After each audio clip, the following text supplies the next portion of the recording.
Olá, míticos! Boa tarde, boa noite, tudo bem com vocês? Vamos aqui para nossa última live do ano, né? Uma live importante. Vamos tratar de algumas retrospectivas, os pontos principais que aconteceram no ano, até porque foi pedido de vocês. E vamos comentar aí alguns outros assuntos também que foram pertinentes. Já deixo aqui a informação para vocês, né? Então a gente vai voltar provavelmente lá depois do ano novo, né? Depois de 15 de janeiro, né? Ainda não temos uma data definida para voltar, mas é importante aí já falar para vocês que a gente vai tirar esse período de férias, voltar um pouquinho do Natal, Ano Novo, aproveitar um pouquinho, descansar desse ano que foi tão difícil para todo mundo, nem preciso falar muito a respeito, mas que é importante a gente ter essa pausa e ir conversando com vocês, guardando todas as novidades para o ano que chega. Deixa eu já chamar o Guilherme para a gente começar a conversar. A Bia já entrou, a Doris já entrou.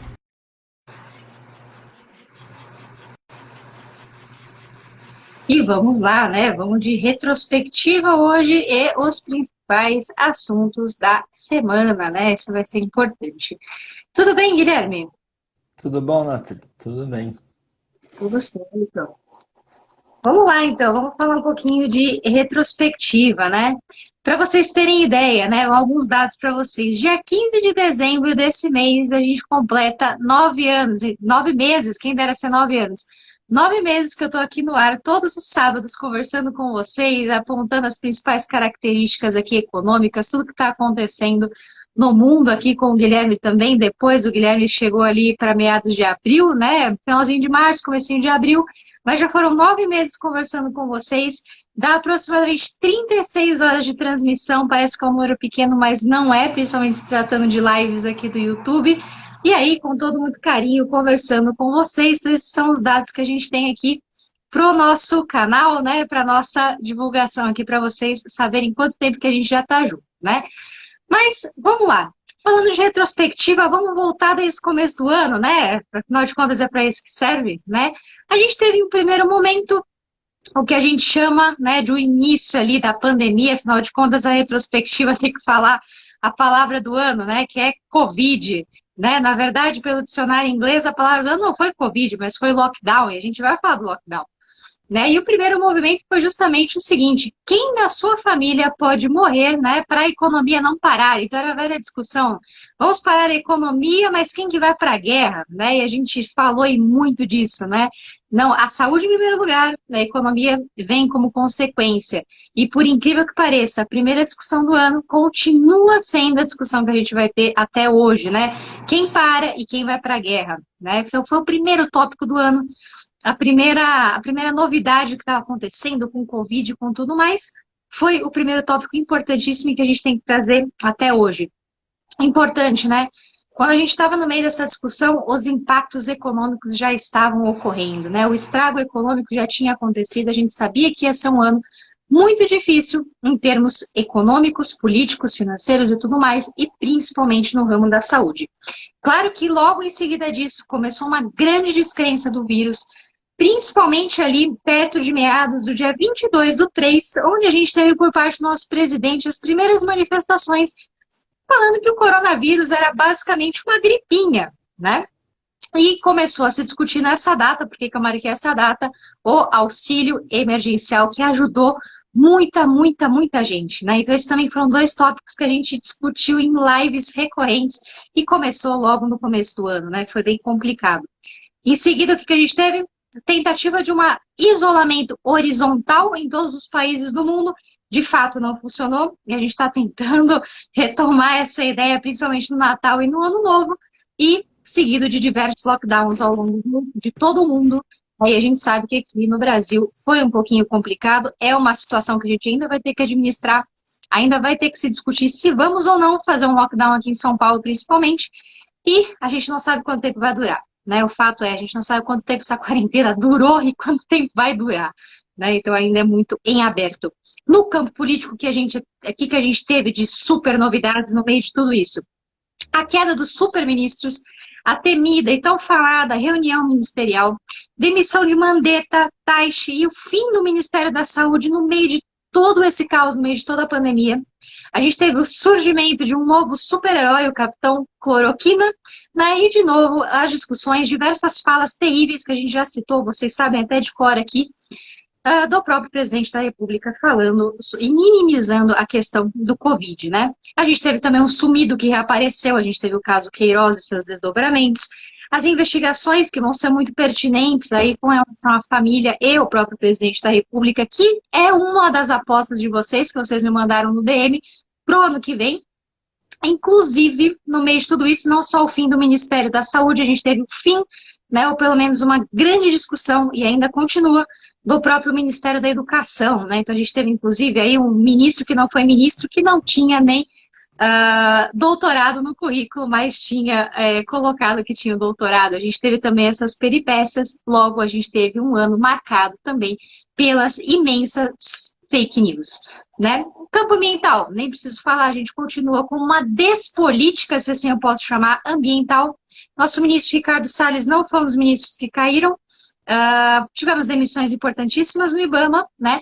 As queimadas, que a gente precisa falar, continuam ocorrendo, principalmente a gente não consegue falar se criminosa ou não, né? E a perda gigantesca da fauna e da flora brasileira. Foi um ano terrível para o meio ambiental e a gente vai pagar muito caro por isso. Em termos econômicos, o que a gente teve? Um começo de previsão ali do PIB de 0%, passando por uma, eu diria, uma projeção apocalíptica de menos 11,5% do PIB, e agora a gente vai ter um fechamento ou uma perspectiva de crescimento econômico de 4,5% para 2021, o que não recupera as perdas ao longo de 2020. Tivemos também, no ponto de vista econômico, circuit breaker, dólar batendo 6,86 no comercial e 6,01 no turismo. Eu diria que bateu o recorde dos recordes, né, de cotação do dólar esse ano, né? Para vocês terem ideia, quem quiser checar, dólar batendo 6 foi no dia 16/5, né? Então, fez aí um tempinho, batemos os recordes, né? Também tivemos a profecia do dólar, mas ainda bem que não foi realizada, em 7,35. Os analistas esperavam que o dólar bateria 7,35. Não batemos e ainda bem. Foi um ano marcado por baixíssimas taxas de juros, também batendo recorde histórico, perto de 2%, e a gente manteve isso, mas vai aumentar ano que vem, já digo para vocês. Recorde de desemprego, começando em abril com 12,2%, uma das taxas mais altas da história do Brasil, e fechando o trimestre desse ano em 14,6%, né? Batendo também outro recorde e, de novo, né, por conta aí do fim do auxílio emergencial, chegando, né, ou retornando à condição de diversos invisíveis na nossa sociedade. Também devemos lembrar do fato do cachorrinho caramelo tão pedido por vocês, o lobo-guará, e a própria nota de R$ 200 que a gente teve o lançamento nesse ano, junto com uma das novidades, assim, mais extraordinárias que a gente teve, que foi o Pix, né? Então, o Pix aí alavancando diversas operações, sem contar da possível CPMF digital, que ainda vai ser cotada. Tivemos, então, a partir de então, né, depois do lançamento de Pix, lançamento de, esses dados que eu já informei para vocês, o afrouxamento das medidas de restrição, porque a economia tinha que voltar a reagir, né? Então, ali, meados de junho, eleições municipais começando a bater na porta, junto e muito discutido aqui para a gente, pelas eleições americanas. E, claro, a gente teve aí como resultado um grande respingo, um grande suspiro, a esperança, né, de dias melhores aí com a vitória de Joe Biden, né? Foi um fato aí extremamente marcante que a gente comentou bastante também. Temas e desdobramentos com achismos, né? Foi um ano marcado por achismos, a ausência de ciência, né? Se vocês lembrarem, a gente teve um artigo que foi publicado numa das revistas internacionais de ciências, né? Uma das mais famosas, que foi publicado com a distorção de dados, né? Porque a gente precisava lutar por uma vacina, né? E que depois se retrataram falando que, na verdade, os dados não eram verídicos, né? Então, a gente até, voltando ao assunto da fake news, os achismos foram e continuam sendo um grande contestamento da ciência, né? E essa luta pela vacina, essa luta pelos dados ainda há de continuar. A gente está muito longe de uma solução. Discutimos várias letras também esse ano. Recuperação da economia em W, U ou V. ainda não se sabe, né? É muito complicado. Foi uma sopinha de letrinhas e uma sopa de planos econômicos. A gente teve Plano Marshall, Plano Brasil, Plano Mansueto, Renda Cidadã, Renda Brasil, discussões ou possíveis discussões sobre a reforma tributária, reforma administrativa, que nunca saíram do papel, e principalmente, né, a questão das privatizações. Onde elas estão, onde elas habitam, ninguém sabe. E isso principalmente puxa um dos assuntos da semana, que é justamente resta, né, ou restou dizer que o Paulo Guedes, né, ficou com essa confusão, ficou no meio de uma grande discussão sobre as questões fiscais e importâncias aí econômicas do país, que ele não sabe para onde que vai sair, né? Qual que é a saída mais fácil? Onde anda o teto? Nós vamos ou não furar o teto e como resolução, né, seria prometer que não haverá mais promessas, né? Então não tem como prometer, a gente não sabe o que vai acontecer.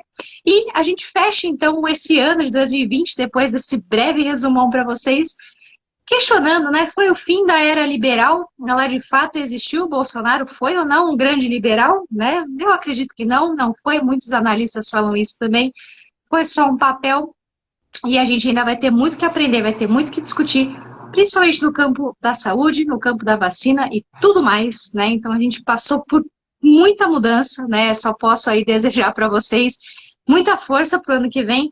A gente ainda está longe de achar uma solução para tudo, principalmente aí da vacina, entre outras coisas, mas a gente tem que caminhar com força e esperança, porque a gente já passou por tudo isso, né? Então, mais um pouquinho, saúde, força, fé e esperança para todo mundo, mas essa foi a retrospectiva, foram os principais assuntos. E se vocês quiserem, deixa o convite, volta no YouTube, revejam essas questões e aí a gente vai discutindo, tira as dúvidas de vocês.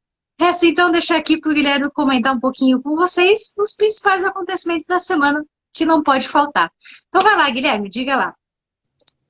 Bom, só em relação, né, ao todo esse resumo enorme que você fez, Nathalie, acho que também é bom a gente sempre pontuar que 2020 é um ano histórico, né? Na verdade, é um ano que entra para a história e que vai ser um ano vai ser objeto de estudos, discussões daqui para frente, para a gente ainda poder digerir tudo o que aconteceu nesse ano e entender bem tudo o que aconteceu nesse ano. Foram muitas coisas, um ano de muitas transformações, muitas perdas, né, muitas dificuldades que fazem com que 2020, né, com certeza não será lá muito bem lembrado no sentido positivo, mas será um ano com certeza que vai integrar o conjunto de datas históricas como 1989 e a queda do Muro de Berlim, 1991 e o fim da Guerra Fria, 2001, né, as Torres Gêmeas e o início a guerra ao terror, 2008 é a crise financeira, ou seja, essas são datas que são extremamente marcantes porque simplesmente elas transformam, né, o mundo e fazem com que o mundo passa a ter, digamos assim, os anos que seguem a essas datas, né, algumas dinâmicas bem diferentes, algumas dinâmicas que ainda a gente leva um tempo para assimilar, né? Então, de certa forma, 2020, sem dúvida, né, independentemente de toda essa, digamos, toda essa série de fatos, é um ano divisor de águas e é um ano, digamos, que é sim um ano de inflexão. É um ano em que a gente vai levar, como eu disse, bastante tempo para digerir ainda tudo que aconteceu, para entender, né, o que aconteceu, aprender as lições, entender os erros, né, em alguns momentos também avaliar coisas de uma forma diferente da forma que estamos avaliando agora, né? Como a gente sempre fala, o julgamento da história ele sempre vem, né? O julgamento da história, principalmente por aqueles que fazem a história no campo político, no campo, né, sociológico, mas principalmente no campo onde você tem as estruturas decisórias. Então, todos que estão tomando as decisões, né, hoje, terão seu julgamento histórico mais para frente.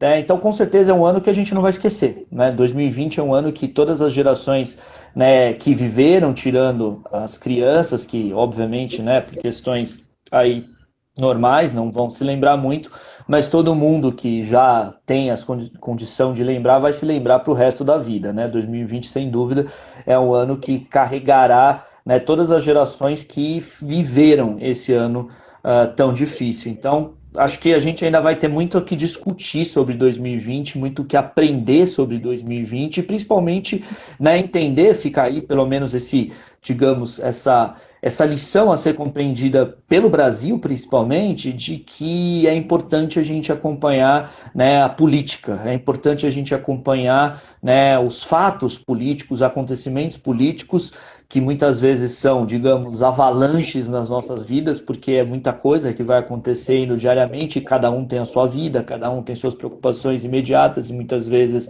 a gente não consegue acompanhar, e obviamente também tem o nosso cansaço físico, psicológico, etc., mas é sempre importante a gente acompanhar, é sempre importante a gente pelo menos procurar um pouco se informar para que a gente tenha um pouco, né, de discernimento acerca, né, daquilo que, como a gente pode ver, impacta na nossa vida diretamente, né? Pelo menos que fique para uma boa parte dos brasileiros de que a condução da política, a condução dos poderes, a condução, né, das estruturas que organizam a nossa sociedade, ela é importante, né? Ou seja, quem conduz é importante, quem conduz e como conduz é importante de ser avaliado por nós o tempo todo, pelo fato de que isso impacta, sim, diretamente nas nossas vidas. Então, acho que 2020 tem uma lição muito grande a dar para os brasileiros. Eu acho, sim, Nathalie, que muitas das nossas percepções vão mudar, né? Ou seja, acho que muitos dos julgamentos que foram feitos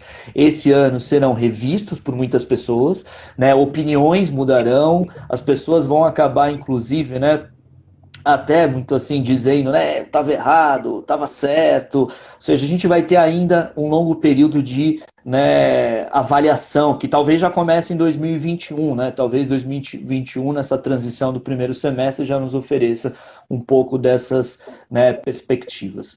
Mas enfim, acho que era só esse comentário a fazer sobre 2020, porque toda a retrospectiva, no fundo, ela tem duas possibilidades, né? A retrospectiva tão somente factual, se a gente fazer esse inventário dos fatos, mas a retrospectiva, na verdade, também contextual, da gente entender bem os fatos, e isso não é fácil. Isso vai demorar um pouco para a gente vai levar um tempo ainda para entender isso, né? E a gente vai fazer isso ao longo da próxima década, muito provavelmente, né? Ou seja, todos os acontecimentos de 2020 vão ter impactos, né? Pelo menos, né, na primeira metade da década que a gente inaugura agora, que começa em 2021 até 2030, não há dúvida disso. Então, com isso a gente vai, né, digamos, passar a entender melhor esse ano tão complicado e tão difícil e tão transformador também, né? Tão transformador que a gente está vivendo. Transformador, inclusive, né, nas relações sociais, políticas, nas relações entre as pessoas privadas, nas relações de trabalho, né, essa questão justamente de uberização, de mais mecanização, né, o ambiente virtual, os impactos, né, de tudo isso que nós vivemos, tudo isso a gente ainda vai digerir bastante, tem muita coisa ainda a acontecer. É como a gente pudesse falar, né, Nathalie? O ano acaba, mas ele não termina, né? Como a gente tem, por exemplo, né, a gente tem aquela famosa frase sobre 1968, né, o ano que nunca terminou, né, por conta justamente do que 1968 significou, né, nas revoluções culturais, de costume, nas contestações políticas, né, e a mesma coisa, talvez 2020 seja o ano que não termine, né, 2020 seja o ano que vai nos acompanhar aí, pelo menos até 2025 ou 2030, muito tranquilamente, com todos os impactos e transformações que ele nos oferece, né, então vamos ver, né? Mas pelo menos a gente pode dizer que a gente chegou ao fim desse ano que, no fundo, né, ele continua, mas é um marco importante para a gente, né, pelo menos respirar um pouco e tentar, né, digamos, entender melhor a partir de 2021. É isso, né? Importante, mas também é importante deixar aqui, o pessoal sempre pede, né, para comentar os assuntos da semana. Então, manda lá, Guilherme. Bom, a semana a gente teve, né, uma semana bastante agitada aqui, digamos, né, no campo político, né, desde, digamos assim, envolvendo a própria vacina, como também envolvendo aí, né, o próprio futuro do atual governo, né, e essa dinâmica que a gente tem, inclusive, do governo federal com, né, os governos estaduais e principalmente o governo de São Paulo. Acho que o primeiro ponto, né, eu vou tentar aqui seguir até uma linha cronológica aqui, tá, Nathalie, do que aconteceu na semana, mas lá já voltando para terça-feira nós tivemos um fato importante, inclusive, né, no âmbito né, interno, mas que tem uma espécie, digamos, de reverberação no campo internacional, que foi a negativa, né, do Senado Federal, né, da indicação do embaixador Fábio Mendes Marzano, né, para o posto permanente em Genebra, lá na ONU. Né? Por que isso foi importante? Né? E a gente sabe, tem muitos internacionalistas que nos acompanham aqui. Por que isso foi importante? Ou seja, o Senado Federal recusando uma indicação do ministro Ernesto Araújo, né, para ocupar um posto permanente em Genebra na Organização das Nações Unidas. Né? Isso é importante porque, primeiro, não é uma coisa usual. Né? O usual, simplesmente, é a sabatina no Senado ser muito tranquila e o indicado ser aprovado. Né? O último que nós tivemos, digamos, né, a última reprovação de uma indicação de um governo que nós tivemos foi em 2015, na época do governo Dilma, quando o governo Dilma indicou o Guilherme Patriota para um cargo na Organização dos Estados Americanos. Ou seja, já foi em 2015 e vocês se lembram muito bem o que aconteceu no ano de 2016, né? No ano de 2016 nós tivemos o processo de impeachment da presidente Dilma. Ou seja, o que eu quero dizer com isso? Que essa negativa de indicação demonstra já uma má vontade do Senado Federal em relação ao governo Bolsonaro e principalmente, né, ao próprio desempenho da nossa política externa comandada pelo, né, estrambelhado o ministro Ernesto Araújo. Isso é um mau sinal. Isso é um mau sinal, é um sinal justamente de que o governo está muito fraco, né? No Senado Federal não consegue nem efetivamente, né, emplacar o seu indicado, né, o seu embaixador indicado. E sendo que é bom que se diga que o Fábio Mendes Marzano, ele não é um embaixador novato, ele já é um embaixador de carreira, né? Ele já é um diplomata de carreira, tem, né, uma longa história desde a década de 80 aí, né, na carreira no Itamaraty, mas ele tem uma característica muito peculiar, que é justamente, né, uma defesa aos cristãos. Né? Ele tem uma pauta, né, de levar justamente no âmbito internacional uma espécie de campanha contra a perseguição de cristãos no mundo. Algo meio bizarro, né? Mas que segue aí simplesmente esse campo valorativo do governo federal. E ele ter sido barrado é um indício muito forte de má vontade, principalmente porque ele foi barrado, né, quando ele não quis comentar, né, a questão do acordo do Mercosul com a União Europeia em relação ao meio ambiente, né, em relação à política ambiental do governo. Então, essa indicação, né, derrotada do governo federal, ela tem várias sinalizações. O Senado Federal perguntando justamente de uma má condução do meio ambiente e de um acordo que está praticamente em xeque entre Mercosul e União Europeia, e ao mesmo tempo, né, o próprio indício aí de que o Senado não está muito satisfeito também com essa pauta eminentemente valorativa que o governo tem, principalmente nas relações exteriores. Ou seja, é um mau sinal, como nós tivemos em 2015, um mau sinal para Dilma em relação, né, ao Guilherme Patriota ter sido barrado. Então isso é um ponto importante que aconteceu essa semana e passou meio batido, né? Muita gente acabou nem prestando muito atenção nisso, mas é de se prestar atenção porque não é algo comum.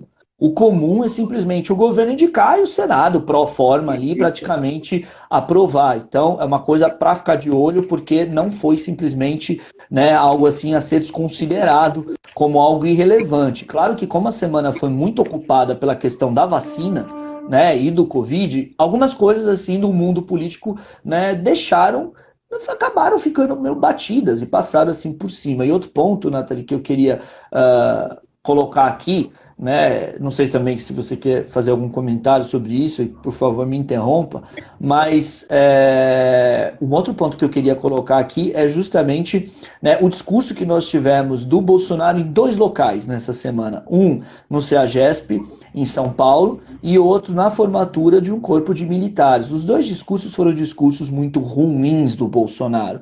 O primeiro, né, discurso do Bolsonaro foi um discurso em que ele simplesmente, né, ali com arroubos extremamente, né, populistas, disse que o CEAGESP jamais seria, né, privatizado, indicou ali, né, meio que fez uma analogia entre o governador Dória e ratos, existem ratos que querem justamente, né, acabar com o CEAGESP, etc, né, uma coisa meio baixa, né, meio, né, desnecessária na política, né, você ter o presidente ali fazendo uma analogia a um outro adversário chamando de rato, né, um pouco meio complicado isso, mas de qualquer forma o fato é que primeiro o CEAGESP ele é federal, né, então Dória nem pode privatizar, né? Quem pode privatizar o CEAGESP é o governo federal, e lá o Bolsonaro batendo no peito dizendo que jamais irá privatizar. E o pior de tudo, Nathalie, é que aí, né, a gente tem no plano de privatizações do Paulo Guedes, adivinhem o quê?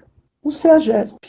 Então aí eu não sei o que pensar, se efetivamente o presidente não tem noção, né, do próprio plano do seu ministro da Economia, ou se ele, na verdade, tem noção e ignora o seu ministro da Economia. E como você bem lembrou agora, Nathalie, o Paulo Guedes disse que acabaram as promessas, né? Chega, né? Parece meio aquela coisa, né? O sonho acabou, etc.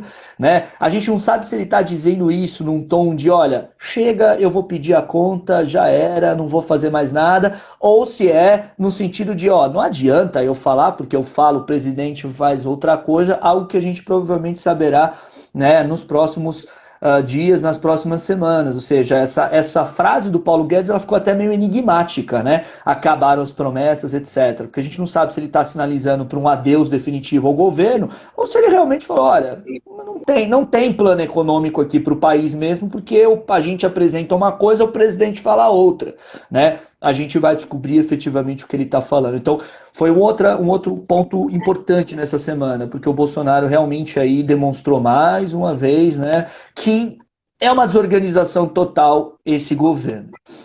E o outro discurso foi um discurso ali, né, num grupo de formandos militares, que também chamou muita atenção pelo fato de que o Bolsonaro ali, né, fez um ataque direto, livre, direto e muito feroz à imprensa, né, dizendo que a imprensa brasileira é, na sua totalidade, totalmente, né, embasada em má fé, que ela simplesmente, né, só fala mentiras, isso para um corpo de militares, de pessoas que devem servir à população para proteger a população. É muito ruim quando ele faz, então, digamos, né, esse discurso completamente agressivo e completamente destinado aí a fomentar uma espécie, né, de guerra entre, né, forças de proteção e a própria imprensa, que é fundamental para, né, a democracia brasileira. Então, esses são dois pontos que o Bolsonaro acabou, né, sendo um pouco, né, complicado essa semana, sem dizer, né, as coisas que ele falou em relação à vacina, porque efetivamente ele está numa campanha ampla contra a vacina. Ele está numa campanha ampla contra a vacina, o Bolsonaro deixa muito claro, no fundo, que ele é contra a vacina. A gente teve dois Bolsonaros essa semana, né? Aquele que foi pressionado efetivamente a apresentar um plano, e apresentou um plano que tecnicamente, né, foi elogiado, mas tem problemas muito graves, como por exemplo, né, a falta de datas, né, e aquele vai e vem do ministro Pazuello, que foi simplesmente, né, desastroso, o ministro Pazuello falando em as pessoas estão muito ansiosas, as pessoas, né, tem que ter calma, né, são 1.000 mortos por dia, a gente vai bater praticamente, né, até o final do ano 200 mil mortos. Então, nesse sentido, é muito preocupante porque nós tivemos um presidente errático até não poder mais, um ministro, né, da saúde desastroso, ou seja, falando uma coisa num dia, mudando no outro dia, mudando no outro dia, e assim por diante, o que demonstra total falta de coordenação, total falta de política, e um presidente que, quando está fora das suas atribuições oficiais, e ali ele faz suas lives, etc., e dá os seus recados, ele é frontalmente e descaradamente contrário à vacinação. No fundo, o Bolsonaro ele não acredita, né? O presidente Bolsonaro ele não acredita, e a gente até entende, Nathalie, aí a questão, né? Ele não acredita na vacina, ele advoga contra a vacina pelo fato de que, é óbvio, se você for manter uma coerência, né? Ele defendeu o ano inteiro a cloroquina, ele defendeu o ano inteiro a utilização da dupla cloroquina e azitromicina como se fosse cura, né? Lembrando que uma coisa é você utilizar como protocolo, outra coisa é ser cura, não é cura, né? E sempre advogou o fato de que as pessoas têm que sair na rua, né? A gente podia fazer uma coleção aqui, né, nessa retrospectiva breve que você muito bem fez das frases do Bolsonaro ao longo do ano, né? Eu não sou coveiro, e daí? Eu não faço milagre, vocês são maricas, todo mundo vai morrer um dia, e assim por diante, né? Ou seja, é só uma gripezinha, né? Eu tenho histórico de atleta e tantas frases, né, que vão acabar entrando aqui, né, para a história da política brasileira de uma maneira bastante vergonhosa, na verdade, mas que dizem e demonstram justamente por que o presidente tem essa atitude agora, uma atitude refratária à vacina, porque no fundo, para manter a coerência que ele sempre teve, ele vai dizer, olha, a gente nunca precisou de vacina. A gente não precisa da vacina. Agora, o mais grave é que ele não só é contra a vacina, como ele tenta colocar medo na população, né? Não há o menor sentido se exigir uma espécie de declaração, né? Ou seja, de declaração de responsabilidade das pessoas que vão tomar a vacina, se você tem uma aprovação da Anvisa.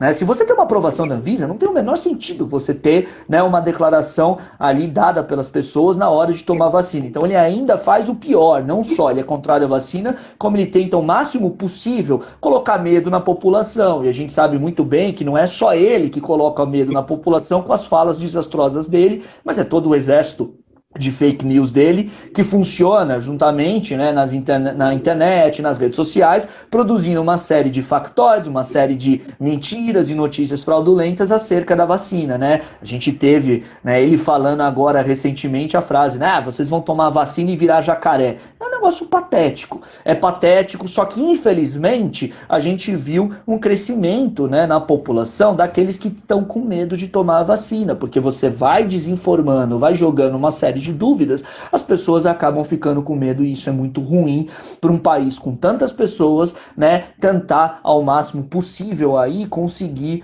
né, fazer um plano coordenado e decente de imunização. Então é muito complicado, é muito ruim esse posicionamento do Bolsonaro em relação à vacinação. E vamos ser sinceros, né? Vamos ser sinceros.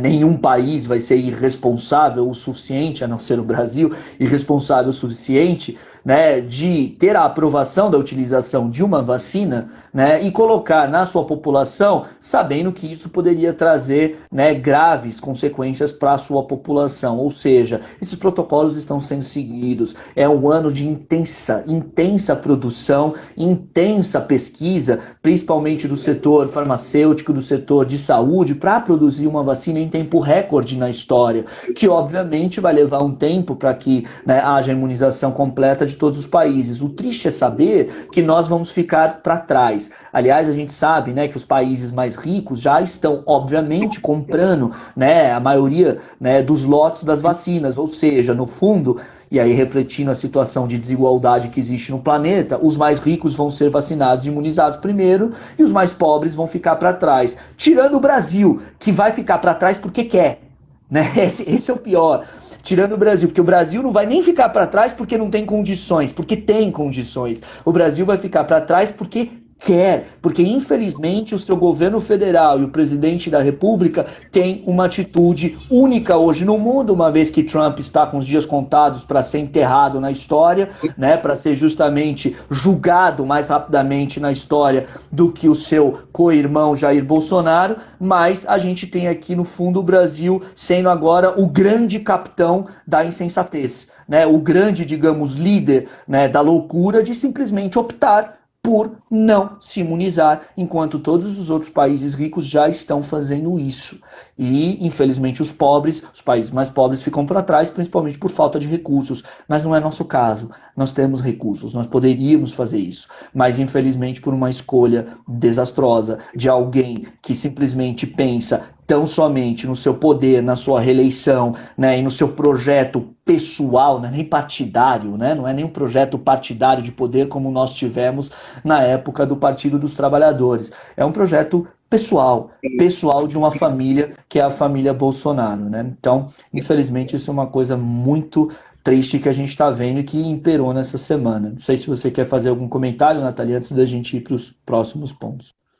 Não, é importante lembrar que dentro do plano de vacinação, do que a gente está prevendo aqui de se analisar, né, está sendo proposto tanto pelo governo federal com um grande esforço, inclusive, do próprio governo de São Paulo, né, por parte do Dória, inclusive de convidar os ex-presidentes, entre eles das mais diversas linhas possíveis, né?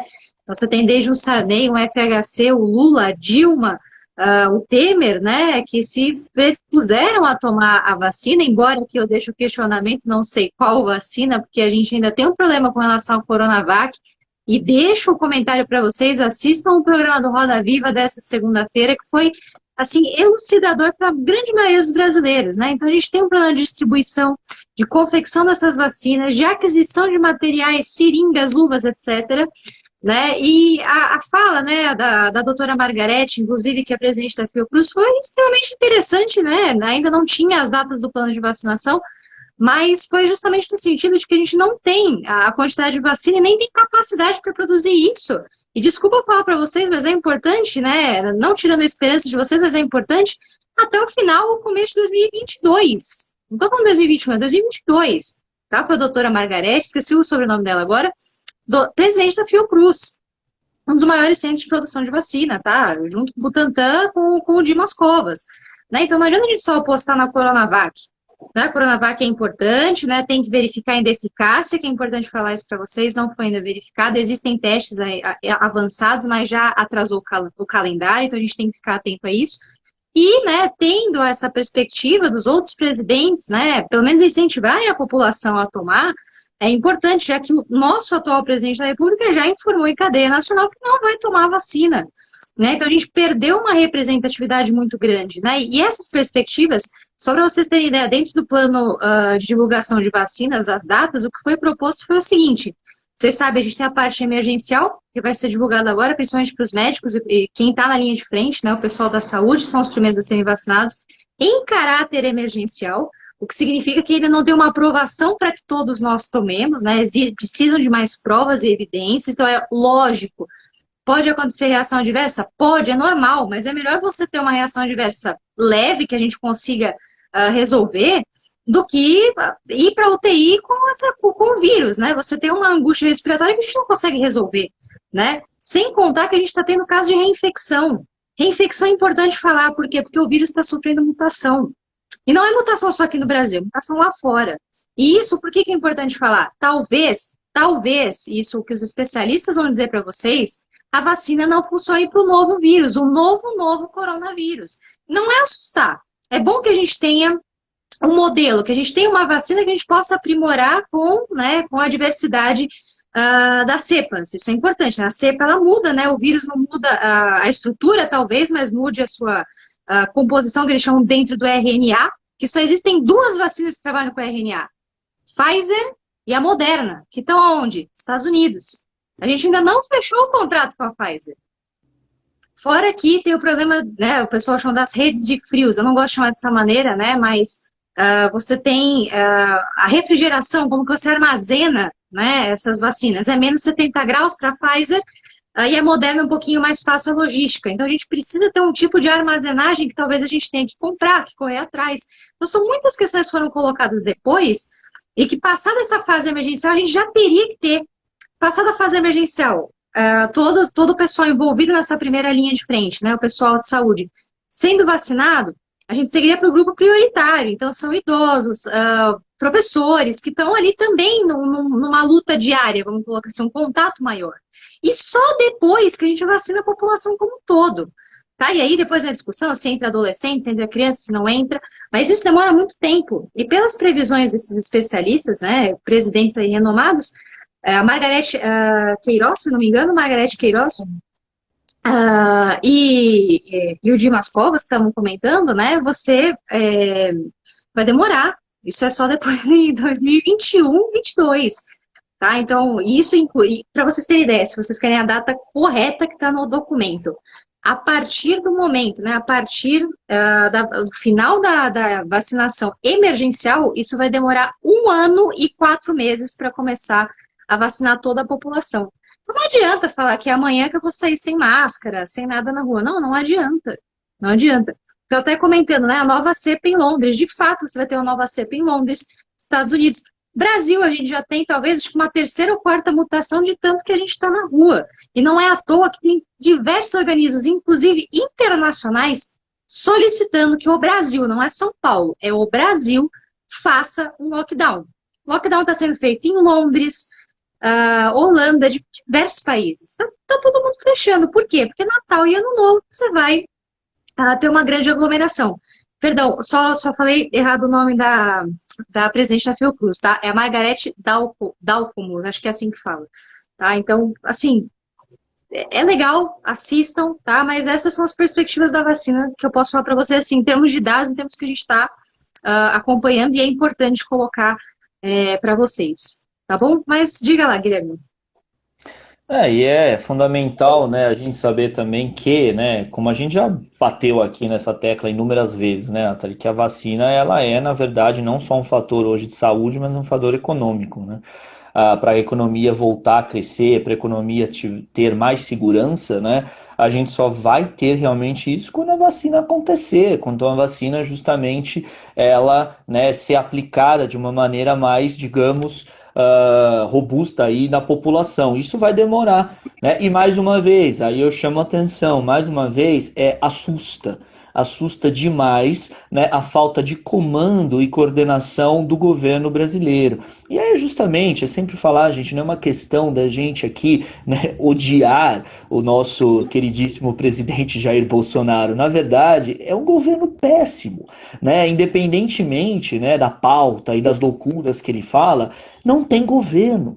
O presidente não quer governar, ele quer ser reeleito sem governar e ele não quer simplesmente enfrentar os problemas reais. É como se nós pudéssemos imaginar que nós temos um presidente que vive, sim, numa ilha da fantasia, numa ilha imaginária na cabeça dele, tomando decisões completamente, me perdoem a palavra, estúpidas. São decisões estúpidas. São decisões que qualquer pessoa com um mínimo, né, de bom senso não tomaria, né? Aliás, vale dizer que hoje o Benjamin Netanyahu, né, o Bibi, o primeiro-ministro de Israel, aliado do Trump, né, aliado que o Bolsonaro também adora, né, de direita, de uma direita mais extremista, tomou a vacina.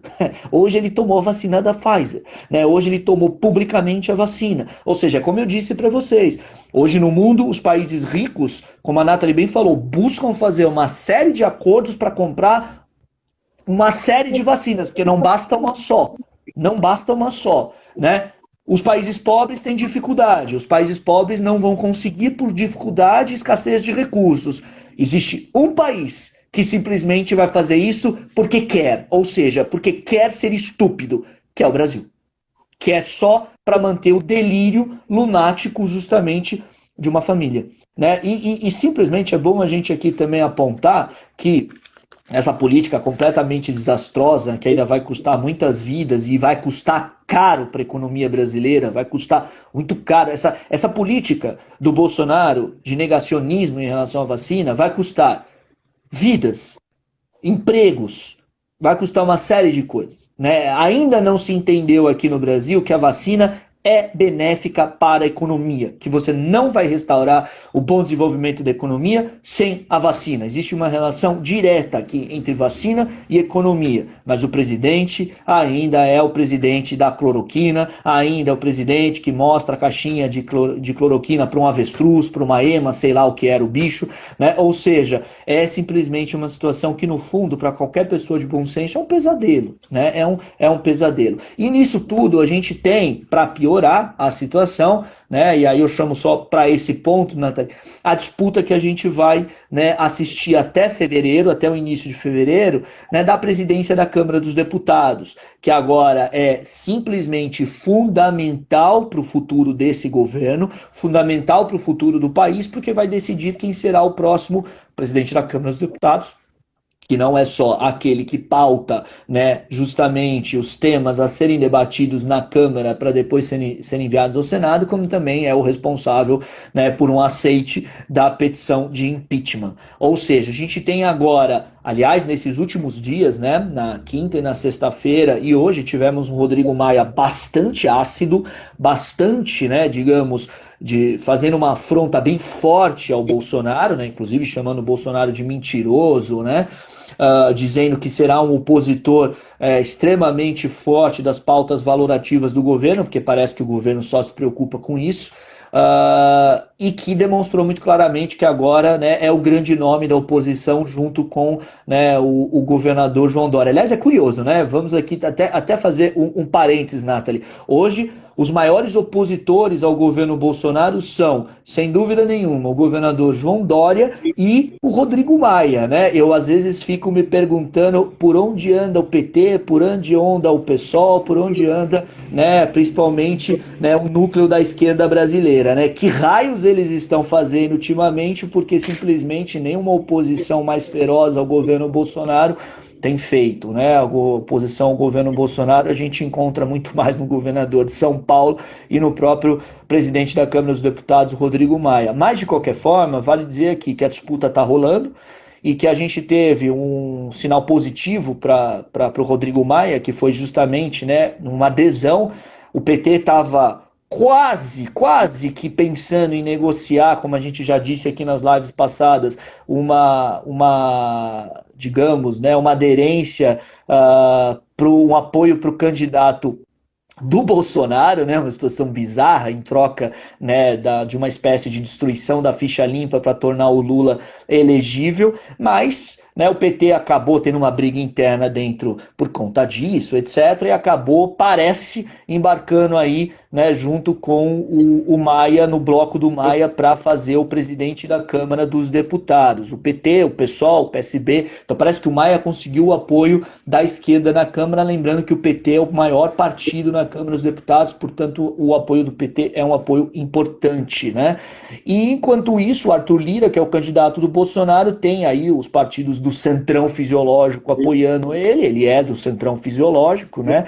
Ele, Bolsonaro, quer mudar tudo, né? A velha política, a nova política, né? Papo furado, né? Ou seja, ele lá com o apoio do centrão mais do que nunca, e a gente tem praticamente um alinhamento desse. Então eu até digo, Nathalie, quem vai decidir, né, quem vai ser o presidente da Câmara dos Deputados, para uma disputa acirrada, serão os traidores, né? Lembrando que a votação ela é fechada, né? Então você pode ter aquele cara que eu te apoio, só que depois vota contrário, né? Ou seja, no fundo, muito provavelmente quem vai acabar decidindo aí são os traidores de apoio na Câmara dos Deputados. Mas a gente vai ver. Só que é uma coisa que a gente tem que acompanhar, porque principalmente ela vai ser extremamente importante para definir o futuro do governo Bolsonaro.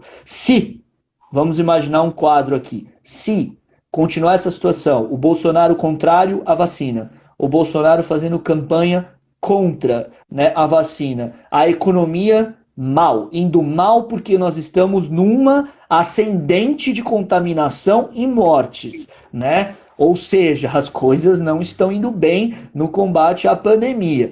Se continuar nessa situação e o Bolsonaro não conseguir eleger o Arthur Lira como presidente da Câmara dos Deputados, é possível que a gente tenha, né, um processo de impeachment no ano de 2021.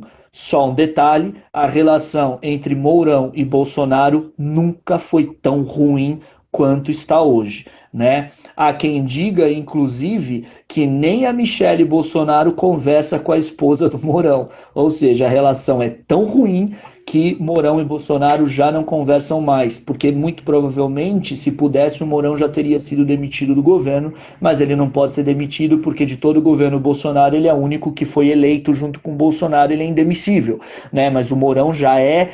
vocês podem perceber que o Mourão está bem quietinho, né, nesses dias aí de polêmica entre a vacina, mas ele já está, digamos, praticamente hoje numa situação de quase que adversário do Bolsonaro. Então todos esses elementos podem sim caminhar para o impeachment, como o Leonardo está falando aqui, impeachment vem aí, não tiraria isso do radar. Mas tudo isso depende da presidência da Câmara dos Deputados. Se o Arthur Lira ganhar, acabou. A gente vai ficar com o Bolsonaro até 2022, né? Não vai ter muito jeito. Então, isso aí é para a gente realmente prestar atenção e ficar de olho.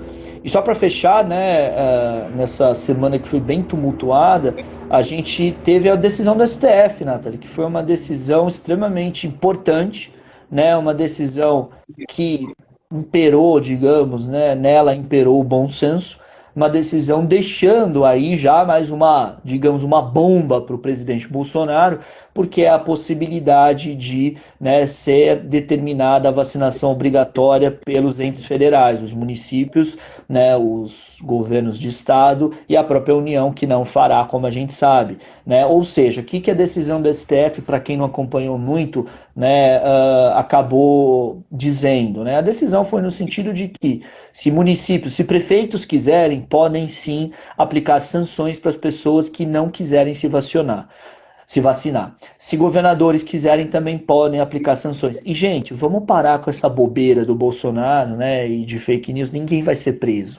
Não é ser preso porque você não se vacinou. São algumas restrições de direitos, como, por exemplo, se você não tiver atestado de vacinação, você não vai poder prestar concurso público. Se você não tiver atestado de vacinação, você não vai poder prestar um vestibular. Se você não tiver atestado de vacinação, você não vai poder tirar o documento X. Se você não tiver atestado de vacinação, você não vai poder ir para tal lugar. E assim por diante. São restrições de direitos, sanções, até aplicação de multa. Você pode ter uma multa, sim, isso é totalmente possível juridicamente, que pode ser dado para que a vacinação seja obrigatória. Então, por favor, né, parem com essa, desculpa a palavra, bobagem e idiotice, de que, eu não vou ser preso, é minha liberdade, se eu quiser não tomar vacina, eu não tomo.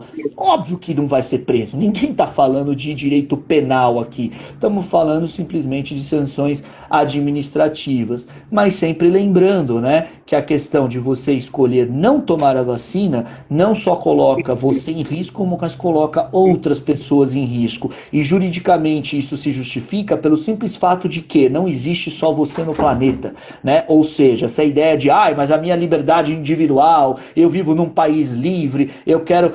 Você vive, meu amigo, mas você não vive sozinho, você vive numa sociedade, então existe também um bem coletivo, existe o direito coletivo, existe justamente o interesse público que se sobrepõe ao seu interesse individual, né? Aquele momento que o cidadão descobre que, né, ele é importante, mas a sociedade é mais importante que ele, porque as outras pessoas também importam, né? Aquele momento que a gente sai da nossa bolha ególatra e consegue entender que existem outras pessoas. Então você se vacina não só para se proteger, mas você se vacina também para proteger os outros. Então essa decisão da STF foi muito boa nesse sentido, porque permite justamente que a gente tenha esse bom senso dos, digamos, nossos administradores públicos de obrigarem justamente as pessoas que elas não coloquem os outros em risco. Se você quer se colocar em risco, ok, isso é uma decisão sua, mas você vai ter que arcar justamente com as consequências jurídicas da sua decisão. E só fazendo um parênteses, né, muitos daqueles que falam é um absurdo, né, como o próprio presidente, né, me obrigava a ter a liberdade de, né, de não me vacinar, são os mesmos, né, que falam,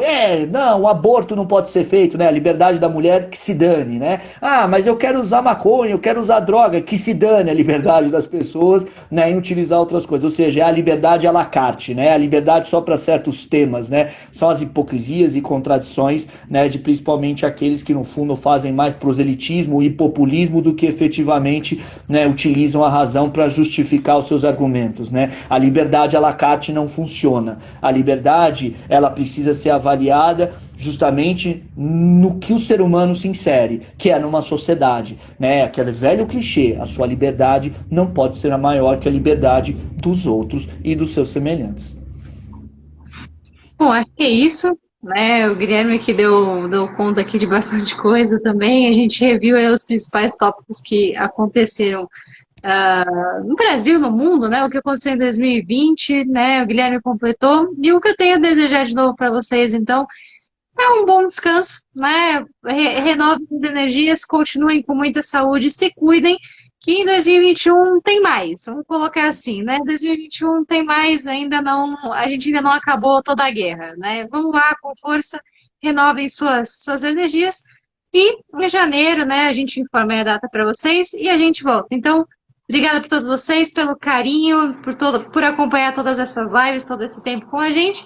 E, de novo, né, Guilherme? Obrigada aí pela participação, pelos comentários, sempre muito bem-vindos aqui, né? E fica aí, então, até um ano que vem, eu diria. Também agradecer principalmente a você, Nathalie, que foi a responsável, criadora, né, dessa ideia, de tudo isso. Você é a responsável por, né, ter feito justamente todo esse trabalho, né, de informação, né, e de conversa aqui que você comandou, você capitaneou. Então, muito obrigado, Nathalie, por tudo isso que você fez, né? Eu mais participei aqui, né? Tenho que dizer até para todo mundo, né? Quem faz tudo aqui é a Nathalie, né? Eu mais participo. Ela, no fundo, é a grande responsável. Então, obrigado, né, por você ter me dado essa oportunidade de participar aqui com você nesses sábados. Né? É um trabalho extremamente importante que você fez e eu só tenho aqui, né, a te agradecer. E obrigado para todo mundo que sempre, né, sempre nos acompanhou e também deixar esse recado, né, de que o ano está acabando, foi um ano difícil, né? Acho que é bom sempre ter aquele, né, sentido positivo de que, né, anos difíceis vêm, mas eles passam, né?